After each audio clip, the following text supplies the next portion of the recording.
Hello, hello, hello, and welcome back to another episode of the Believe in Lions podcast. That's BLEAV, right here on the Believe Network. I am joined, as always, by a man who spent a little time in the Pro Bowl, which we just had a couple weeks ago, former All Pro safety for the Detroit Lions, and the newest inductee of the New Mexico Sports Hall of Fame. Congratulations to our guy, the interception leader, Glover Quinn. What's up, man? That's a great intro, man. I gotta give you some credit. That's dope. Thank you, thank you. Just got to pay proper respect to the career that continues to the resume just keeps growing longer and longer. Congratulations on joining the New Mexico Sports Hall of Fame. That is incredible. How did you find that news out? Was it a letter, a phone call? How'd that go? Oh man, it was a phone call. They called me like last year. I guess they were doing nominations for it. Because I guess that's how they do it. They have a board or people that nominate guys who they think are worthy, I guess. And then they go through the whole process of weeding out those guys. And I think they said they started with 127 guys. Um, and so I got a message from somebody, and I was like, huh? And I got on a phone call with him, and he was telling me, hey, we're doing nominations for the New Mexico Hall of Fame. And this was last year. Um, and he said, I think you are a guy that should be nominated for the Hall of Fame. So he wanted to get more information from me and, verify some stories and verify some statistical things, some biographical things, kind of all that stuff to make sure you had all the facts and had it correctly. And that was kind of it. I never heard anything. And then I think probably early January, right after the New Year's, probably second week of January, first week, somewhere in there, I got a text message, and it was a guy from the New Mexico Sports Hall of Fame, and he said, hey, give me a call when you get a chance. It's the New Mexico Sports Hall of Fame. And I'm just like, okay. So I called him back, and that's when he told me. He was like, hey man, I just want to let you know, congratulate you that you are going into the New Mexico Sports Hall of Fame. He was like, we started out with 127 guys, and we weeded it down and down and down, and we got it to 8 guys, and you were one of the 8. He's like, it's very rare for us to have a first ballot, I guess what they call it, or what you call it. He's like, most of the time guys don't get in on a first time being nominated, but you were a first time nominee, and you got in. And so don't tell anybody right now. We just wanted to give you the heads up. We'll be flying you out February the 9th or something like that, 10th, because we're going to do our official announcement of it. And then we'll have the banquet ceremony the summer, June the 23rd, I think it is. And so, yeah, so I kind of sat on it for a couple weeks, couldn't tell anybody, you know what I'm saying? I told a couple people that was like super close to me. Then I eventually told my parents, and then I told my siblings and brother-in-laws, and so it was cool. It was cool. Very. Pretty cool experience. And I mean, when I said something this weekend, I literally told him, I was like, I can't even sit up here and tell you like that this is a dream come true. Like, I never even dreamt of this. Like, I never even thought one day of being in the New Mexico Sports Hall of Fame. You know what I'm saying? That's not something that I grew up thinking. That's not something that I went out there playing thinking. hey, I'm gonna be in the New Mexico Sports Hall of Fame one day. I never even thought about that. Even when I retired, I didn't even think about the New Mexico Sports Hall of Fame. I always think about like UNM, the school that I went to, you know what I'm saying? But the overall state, man, and the way they do it is they have a criteria, but obviously you got to either be born or live there for a while, have some type of connection sports wise to the state, basically. So you have some guys that, they were born in Albuquerque or New Mexico somewhere and probably lived there for 15 years and then they may have moved. Well, they still get considered, you know. You have some people like me who wasn't born in New Mexico, but I spent 3 years of my life, my college years, there, and then went on to represent the state and school in my pro career. So it's a lot of different things, I guess, criteria, and they felt like I was a nominee. They felt like I was worthy of it, and so they blessed me with that honor. Just very, very cool just to see that not just your former university recognizing you, which they do, but the entire state of New Mexico saying this man is a Hall of Famer. So congratulations to you. Wasn't the only Hall of Fame ceremony you've attended in the last little while either. You were at the Houston Sports Hall of Fame, and your guy Andre Johnson, who went into the Houston Sports Hall of Fame, is also now an NFL Hall of Famer. What an incredible experience that must be for your guy to have been to say, hey, I was there for a lot of these highlights. I was there alongside him. This is my guy, and he deserves it so much. Man, it's funny because I feel like I played with him in his prime peak years. He got drafted in '03, and he was a monster coming out. A lot of times it takes, year 5 through 9 is kind of what it's like your prime, right? And I got there in '09, so I would have been there in year 6. So seeing him live and in color year 6, 7, 8, and 9 was incredible. And, I always had this thing with Dre because when I was getting drafted, going through the drafting process, this guy named Perry Carter, he was the assistant defensive backs coach for the Texans.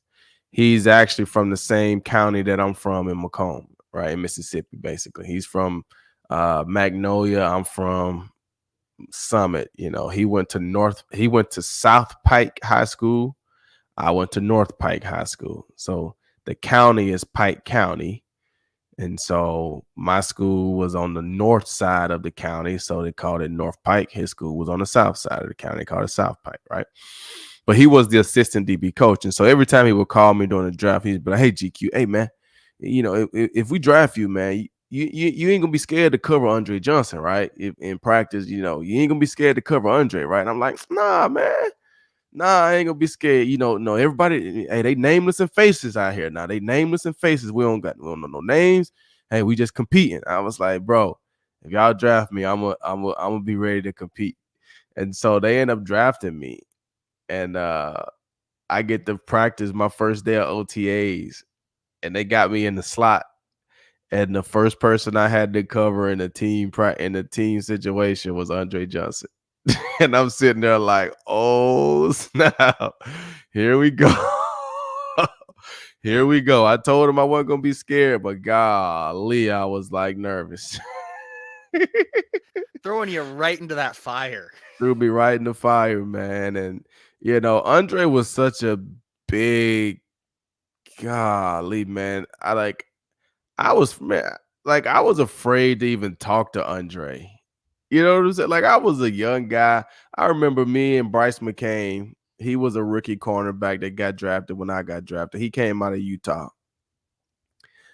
I remember we used to come back to the hotel room every day and be like, hey, bro, did you speak to Dre today? And both of us would be like, nah, not today. And I remember going through OTAs And mind you, I had a killer rookie OTAs. That really is how I got a chance to have the career that I had. Um, they drafted me as a nickel when I was in Houston. And in OTAs, I was playing the nickel as a starter, but I was also a backup as a corner on the outside. And I don't know if they just kept trying me or what. I don't know really what it was, But I caught like 5 interceptions in OTAs as a rookie. And I remember catching one, and as I'm returning it, somebody kind of like stuck their hand out there like they was kind of tagging me off. He wasn't in the game or in the play, but the offense is just kind of standing back, you know what I'm saying? So you catch an interception, you kind of halfway return it, yada, yada, yada. And somebody act like he's tagging you off. So as I'm running back to the defensive side so I can get back for the next play, I run right by Dre. And he stuck his hand out and gave me a high five because I had caught an interception. And so after practice, to get to the hotel, I told Bryce, I said, "Hey man, Dre gave me some doubt today, bro, after I caught that pick." Yeah. Yeah. That was crazy, man. But Dre, man, he's such a cool guy, man. He's quiet, soft spoken, but he just turns into animal on the field, man. He's big, strong, fast, great route runner. And I had the luxury of playing with Dre and Calvin. So I may be one of the only DBs really in the history that can legitly say that they got a chance to play with Andre and Calvin. So I got a real good sense of like both of those guys.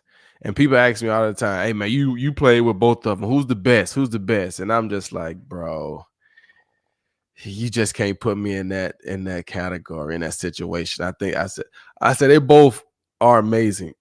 Different, both big, fast, but they're just, you know, Calvin probably was a better jump ball type of guy, but Dre probably was a better route runner. You know what I'm saying? But both of them big, fast, strong, incredible hardworking guys. And so to see Dre um get elected into the Hall, the first in the Houston Texans organization to go into the Hall, that's big for him, big for the city.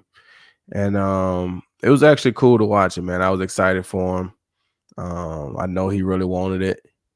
And so it's great, great, great accomplishment. I don't think it get any better than that from a professional football standpoint. No, it really doesn't. It's really the absolute peak. And to be able to say, hey, I was there alongside two Hall of Famers, because like you said, Calvin better jump ball guy, Dre better outrunner, doesn't matter. They're Hall of Hall of Famers. Famers, man. Hall of Famers. So, Yeah. however you want to break that down, doesn't matter. They are in the Hall of Fame and so well deserved. It was really just such a great weekend of the Super Bowl weekend. We had the NFL awards, CJ Stroud, Houston in general, just taking home a bunch of awards. CJ Stroud, D'Amico Ryans was the runner up. Really would have loved to see him get that. But then we also saw Will Anderson get the award. And then Andre Johnson goes into the Hall of Fame. And then we get the Super Bowl, which was a great game as well. So really just a great time for football and a great time for Houston. Yeah, I thought it was, man. I thought it was a um great time, man. For what D'Amico did, his first year, and CJ Stroud, Will Anderson, those guys, incredible year for those guys. So they deserve all the awards and all the recognition and attention that they're getting. They deserve it. It'd be interesting to see how the second year is, because teams will be ready for you. They're gonna be prepared a little different. They're gonna expect certain things. The expectations for you will be higher, right? The expectations for you are higher, so that makes it tougher in itself, right? You went to the divisional round of the playoffs this year, so now just making the playoffs isn't considered a great thing because you've done that already. They expect you to make the playoffs again. They expect you to get back to the divisional round again. They expect you to win that, right? So that's kind of how you're judged and how you're looked at with as far as expectations go. So you translate that to, our podcast, the Lions. You guys waited all the way to the NFC Championship game. You're expected to go to the Super Bowl next year. Are you going to fall there? No, you're not. You're going to have to put in the same work, more everything to get over that hump. But that's the game that we play, and that's how it is. And so I thought it was just an incredible weekend. And I don't know. I was telling somebody yesterday, I was getting my hair cut, and I was like, I don't know if it's just because I'm a little more invested. I've started going to games, really embracing being like a fan, really embracing being a fan. I said, I don't know if that's what it is or what. I said, but the Super Bowl seemed so much bigger this year. And I don't know if it was just because it was in Vegas and it just seemed bigger, right? Vegas is one of the entertainment capitals of the world, betting capital. And so for the Super Bowl to be there, man, you didn't have any reports of bad weather, snow, rain. It's just a great time. And it's so many different venues, and it just seemed so big. I was like, man, the Super Bowl is like dope, and the game was good. Um, I mean, it's hard to bet against Patrick Mahomes. It is what it is, man. The guy's just, you know, he knows how to do it. And you put the right pieces around him, player wise, coach wise. He's just tough, man. And certain guys, it's not a bad thing. Like Charles Barkley, Patrick Ewing, Reggie Miller. I mean, those guys don't have championship rings because they just were in the same time as Michael Jordan, right? Like, there's a lot of guys in the East, they don't have rings because LeBron went to the finals 8 years in a row, right? You just can't. That doesn't take away from those guys. It just sometimes you're going against guys that are just the greatest of all time for the most part, right?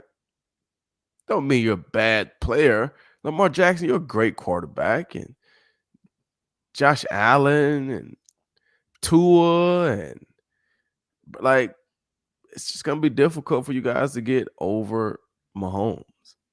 Just is. Don't take it away from you guys though. But I thought it was a great game. Yeah, great game. And as a Lions fan watching it, there were times where I was a little bit bitter during the game, thinking, oh, the Lions should be here. The Lions really should be here. Look at the 49ers early in the game struggle to score points. The Lions would have more points here. And that just makes me so excited for the 2024 season, getting to experience that ride once again. And hopefully this time around in the NFC Championship, the Lions do get the victory. And then you very well might be facing Kansas City in 2025 at the Super Bowl because I mean, what else is there to say other than Patrick Mahomes is Patrick Mahomes, right? Right. You know, and like I said, I think the Lions I think they have what it takes. I mean, when you think about their roster, and I don't know the whole roster contractually in depth. Not going to sit here and say that I do. I don't really focus on those things. I just like to focus and talk about what's going on, what I see. I don't. Tim Twentyman know that, right? I don't know. I don't know the contractual situation for everybody, but it seemed like they got a pretty young team. Couple key pieces. Obviously, they probably got to do something with Jared Goff here at some point. They probably got to do something with Amon-Ra St. Brown here at some point. But outside of that, Sam Laporta is a rookie. Your running backs. I don't know what kind of deal they signed David Montgomery to. Probably a 1 or 2 year, maybe I think he's got 3 year. 2 years left. I think he was a Yeah, 3-year. he was a 3 year. Okay, so boom, he's locked in. Jameer Gibbs is locked in, so you're good there. Jameson Williams came in a little strong towards the end. He'll be coming back for year 3, coming off 2 years removed from an ACL, so he should be getting stronger and stronger and stronger.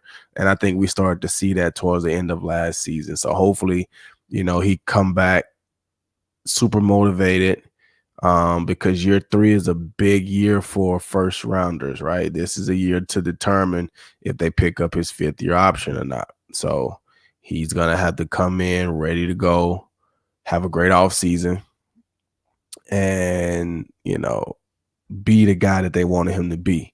So I think that from that standpoint, all your skill guys should be back. From that standpoint, offensive line wise, I'm not real sure what year Taylor Decker's in, and I think Sewell's a younger guy. I think he's still on a rookie contract, and I don't know what's Frank's contract situation, but I saw something that said Brad Holmes said that he's going to continue to make the O-line the strength, and so whatever those guys' situation are, I think he'll take care of it as the team needs be. And then you go to the defensive side of the ball. Obviously, Aiden Hutchinson is a younger guy. He's going into year 3, so this is a big year for him as well, right? To lock up his 5th-year bonus, fifth year, whatever. And I'm pretty sure they will pick up his 5th-year option.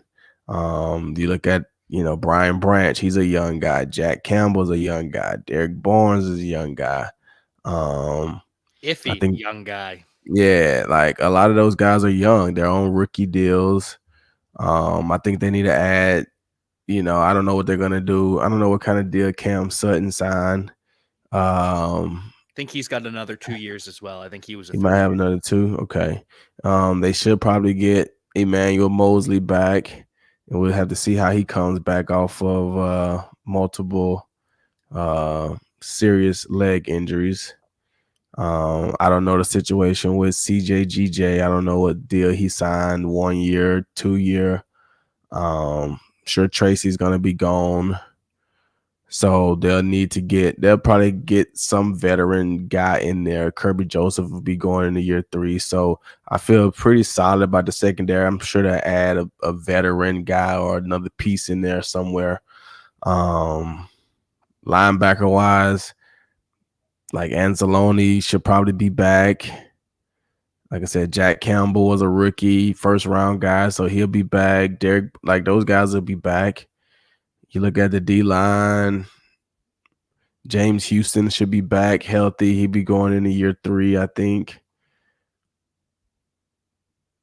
I think they got a solid group of guys that's coming back. And if they can stay fairly healthy, I think they can run it back. The thing would be, are they going to put in the same work and more to be better, or are they going to feel like they're going to just end up in the NFC Championship just because they showed up for the season? And I'm sure Dan Campbell will have that under control and not let guys have that mindset. And I think they'll come back hungry, ready to work, and ready to take that next step. And the Super Bowl is in New Orleans next year, so that's a short drive for me. That'll be pretty easy. Be probably one of the easiest things for me to do throughout the playoffs. Hopefully, I'm flying to Detroit for a couple home playoff games. They lock up the number 1 seed, and then I'm driving to New Orleans for the Super Bowl. So that would be my plans for next year. Hopefully that happens. And I mean, I was telling somebody, I was telling my son, because my youngest son, he's really into this football thing now, sports things, like just all sports, everything.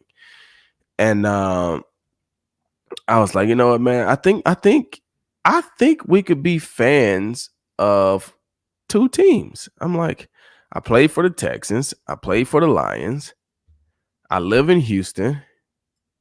I said, Houston's an AFC team. The Lions are an NFC team. Yep. We could be fans for both teams. They played the regular season this year in Houston, so we'll go to the game, Lord willing. I said, and outside of that, it'll be the Super Bowl when they're playing against each other. And if both of those teams happen to be playing against each other in the Super Bowl, then it's just a great day. We just go and enjoy the game. And, I don't know. I just think it's kind of fun. But I mean, like I say, my youngest one, he just embraces all of it. Like he showed up to Super Bowl. He had on a Lamar Jackson jersey. Nice. Next thing you know, he changes, puts on my jersey. He's playing with a Patrick Mahomes action figurine. He pulls out his Brock Purdy football cards. You know what I'm saying? Like he just loves it all, man. And so I really enjoy watching him get into sports. And I want him, because he started out in soccer really as a huge Ronaldo fan.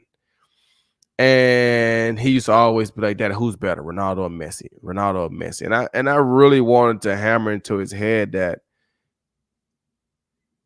it doesn't matter who's better. Both of those guys are the greatest soccer players, right? You don't have to be an enemy of Messi just because you like Ronaldo. You can like Ronaldo and still respect that Messi is a great soccer player. So he loves Jared Goff. He loves Jared Goff, man. He wants to get an autograph from Jared Goff. And we came to the playoff game against the Buccaneers, and I brought him. He was so close to getting an autograph from Jared Goff. Um, so he wants to come out during the offseason so he can get an autograph from Jared Goff. He got a card. He wants Jared Goff to sign his card. He got a mini helmet that he wants. He's into it. He wants the Jared Goff jersey. He said, I want to get a CJ Stroud jersey. Like he just wants it all. And it's just so cool to me. And I just want to support it and have fun with it. And so should be a fun offseason. Try to get him up to Detroit during OTAs when it's a little more laid back, and you can kind of see and hang out with the guys a little bit. I think that'd be fun. And yeah, man. So It's a beautiful thing, really, it's a isn't it? beautiful Just, thing. sports are they're so beautiful for your son to be able to just enjoy everything, enjoy every single aspect of it. You can be a fan of the Texans and the Lions, and if they make it to the Super Bowl the same year, that's just going to be a beautiful, beautiful day for you. Hopefully, it's the Lions making the Super Bowl this year. Ben Johnson sticking around. That's great news for the Lions. And we're also seeing a lot more former players being hired into coaching as well. Nick Hardwick, the former Chargers offensive lineman, he's now the assistant offensive line coach for the Chargers. Daryl Tapp, who you played with, he's now the Commanders defensive line coach. So it's great to see what football builds. Yeah, man, that's incredible. Derek Tapp, he was I played with him a few years in Detroit, and then he took the coaching journey. He was out in San Francisco. Um, he just got through the Super Bowl, and so for him to get a D line coaching job, like, that's huge. I mean, at the Commanders, I think he went to college at Virginia Tech, so I think he's very familiar with that area over there. I think he probably even played for uh, that organization at some point in his career. So that's a huge thing for him, man. And it's cool to see a lot of the former players get back into the game, get back into coaching, if that's where they feel like their impact, their talent, their life takes them. I get asked all the time about coaching, and for me, it's just at this stage of my life, it I just see things a little different. I got three young boys, athletes at my home own house. And so I just think it'd be very difficult for me to live with myself, just knowing that, I'm spending all of my time coaching grown men and really neglecting the time to be coaching and teaching my own kids. Like, that's just hard for me. And so I choose not to do it.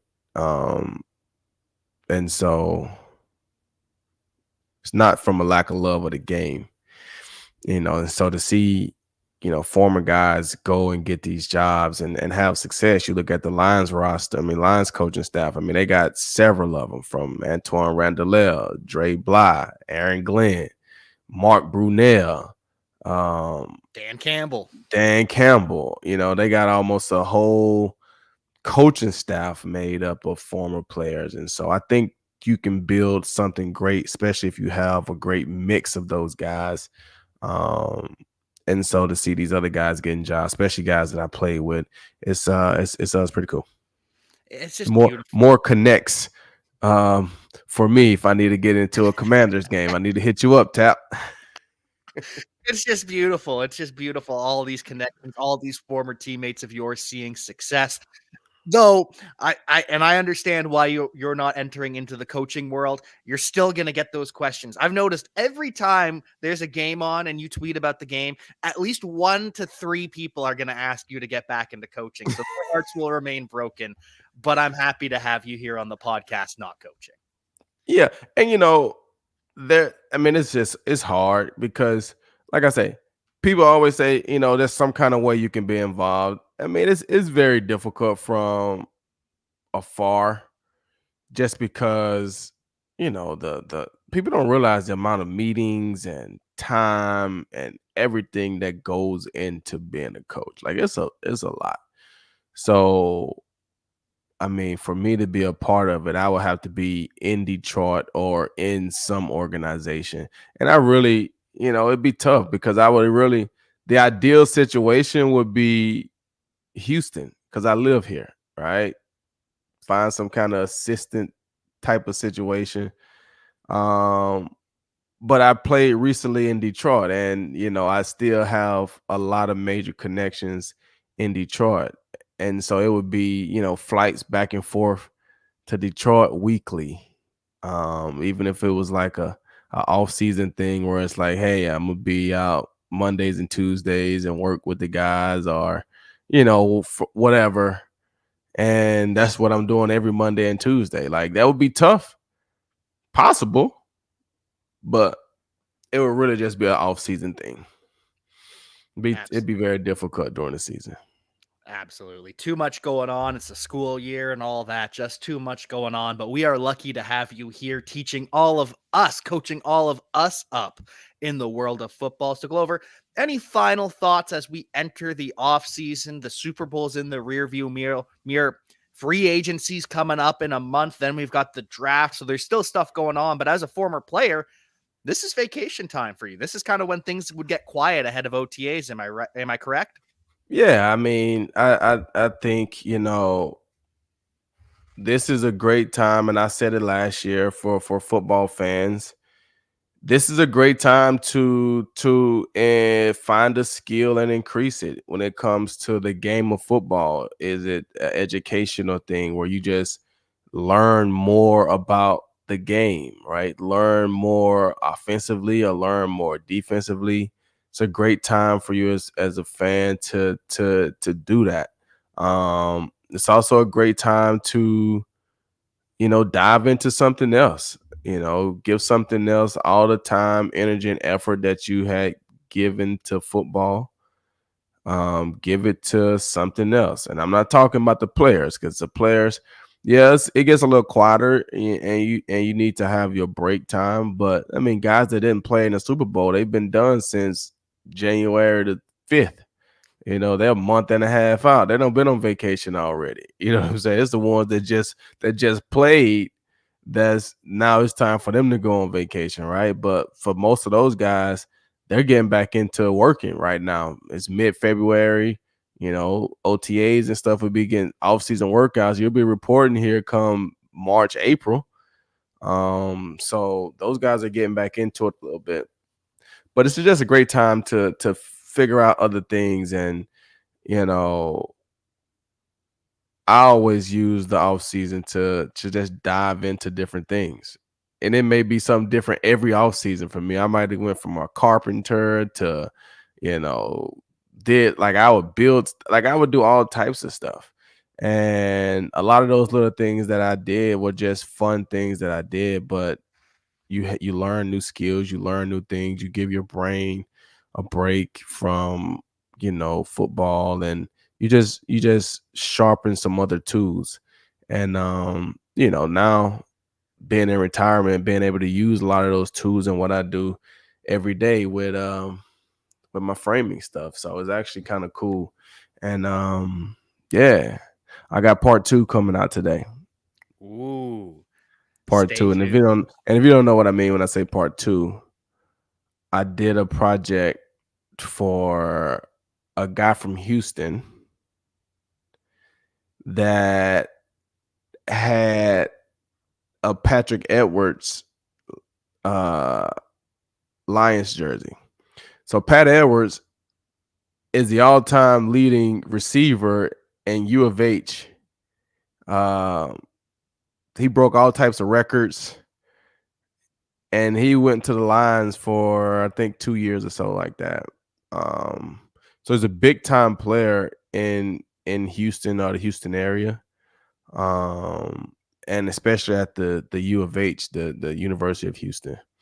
So he wanted to get the Lions jersey, but he wanted a little shout out to the city of Houston. He wanted to pay homage to the city of Houston, but he wanted the Lions jersey. So we had to put together something kind of cool for him. So I put out part 1 of the project of cutting the mats and putting the mats together.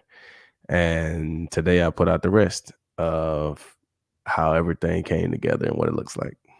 So you can check that out. It'll be on my socials at some point today. Yeah, so you got to check out GQ Frames. Got to make sure you're following Glover Quinn on Instagram because you cannot miss all of this great content. The framing content, that one especially, was just chef's kiss. Beautiful. Absolutely beautiful. And I enjoy making those little reels. I used to didn't make them. I used to, didn't want to take the time to record because once I got in there and I got to work and I didn't want to think about the camera. And then once you start recording it, it's like, oh, this is actually kind of cool. So now my brain thinks about it. So I record probably everything now. I don't use everything, but I probably record probably everything. Different angles, different stuff. It's fun. And then you make the little reels. I mean, I like making them. I like to just put some good music on, man, and just show a little bit of the process. Nothing too crazy. And it always gets you excited too. The music you pick is always perfect. It always just, whenever it comes across your timeline, it just always gets the juices flowing. So make sure you're following Glover on Instagram. Make sure you follow GQ Frames. And make sure you subscribe to the Believe in Lions podcast. You're staying tuned with us. We will be back to talk all things Detroit Lions. But until then, we will see you next time.